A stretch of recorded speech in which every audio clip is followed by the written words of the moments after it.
Hi, welcome to TollyTube.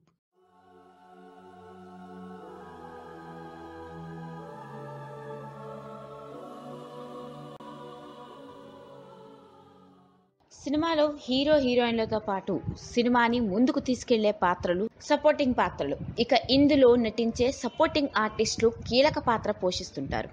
ముఖ్యంగా తల్లి, అక్క, చెల్లెలు పాత్రలు కాకుండా చెప్పుకోదగ్గ పాత్ర స్నేహితుడి పాత్ర.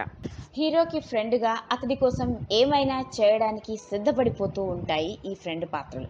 ఇక ఈరోజు మనం మాట్లాడుకోబోయేది అలాంటి ఒక సపోర్టింగ్ ఆర్టిస్ట్ గురించే. ఇక ఇతన్ని చూస్తే మాత్రం చూడగానే అబ్బా ఎంత మంచోడో అని అనిపించేలా ఉంటాడు. కేవలం చూడటానికి మాత్రమే కాదు, నిజంగానే మంచి ఆర్టిస్టు, మంచి వ్యక్తి కూడా. నటనలో తనకంటూ ఒక ప్రత్యేకమైన గుర్తింపుని సంపాదించుకుని సపోర్టింగ్ ఆర్టిస్ట్గా ఎన్నో సినిమాల్లో నటించిన నవీన్ బోలేటి.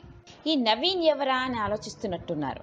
అతడు ఎవరో కాదండోయ్, ప్రేమంటే ఇదేరా నరసింహనాయుడు, ముఖ్యంగా విక్రమార్కుడు సినిమాలో పోలీస్ ఆఫీసర్గా నటించాడే అతడే ఈ నవీన్.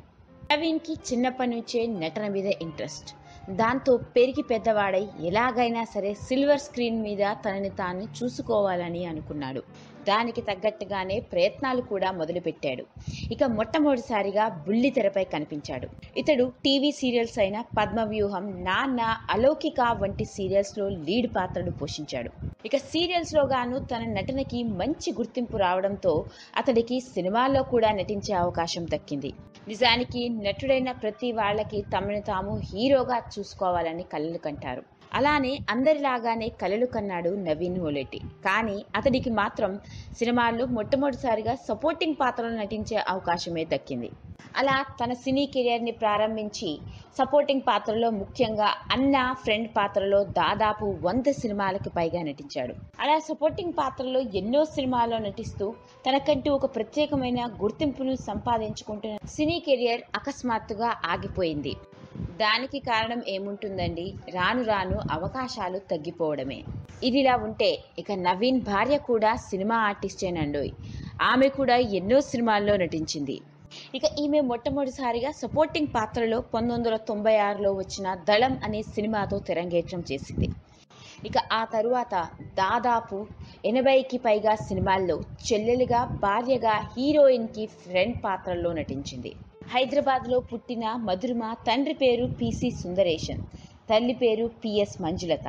ఇక మధురిమ నటిగా గుర్తుండిపోయిన సినిమా ఏదయ్యా అంటే విక్రమార్కుడు అని చెప్పవచ్చు. ఇక విక్రమార్కుడు సినిమాలో రాజీవ్ కనకాల భార్య పాత్ర పోషించిందే ఆమె మనం మాట్లాడుకుంటున్న మధురిమ. ఇక అలా తెలుగులో ప్రేమంటే ఇదేరా, ప్రేమతోరా, Tholivalapu, Panchadara Chilaka, Vikramarkudu, family circus, Narasimhanaidu, Yuvasena, Leelamahal centre, Swagatam, Suprabhatam వంటి సినిమాల్లో నటించింది. బహుశా ఇప్పటికే మీరందరూ గుర్తుపట్టేసి ఉంటారు ఈమె ఎవరా అని.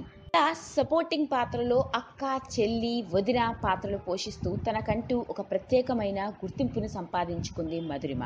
మొత్తానికి భార్యాభర్తలు ఇద్దరు కెరియర్ మంచి పీక్గా ఉన్న సమయంలోనే సినిమా ఇండస్ట్రీని వదిలేసి దూరంగా వెళ్ళిపోయారు. అది కూడా ఎవరికి అందనంత దూరంగా అండి, ఏకంగా అమెరికాలో సెటిల్ అయ్యారు. సాధారణంగా సినిమా రంగంలోకి రావాలని ఎంతో మంది కలలు కంటూ ఉంటారు. దానికోసం తమ జీవితాలనే వృధాగా పెడతారు. కానీ ఆర్టిస్టులుగా తమకంటూ ప్రత్యేకమైన గుర్తింపుని సంపాదించుకున్న ఈ భార్యాభర్తలిద్దరు మాత్రం సినిమా రంగాన్ని వదిలేసి శాశ్వతంగా వెళ్ళిపోయారు. ఇలాంటి మరిన్ని ఎన్నో ఇంట్రెస్టింగ్ విషయాల కోసం సబ్స్క్రైబ్ బటన్తో పాటు పక్కనే ఉన్న గంట సింబల్ని నొక్కండి. Thank you.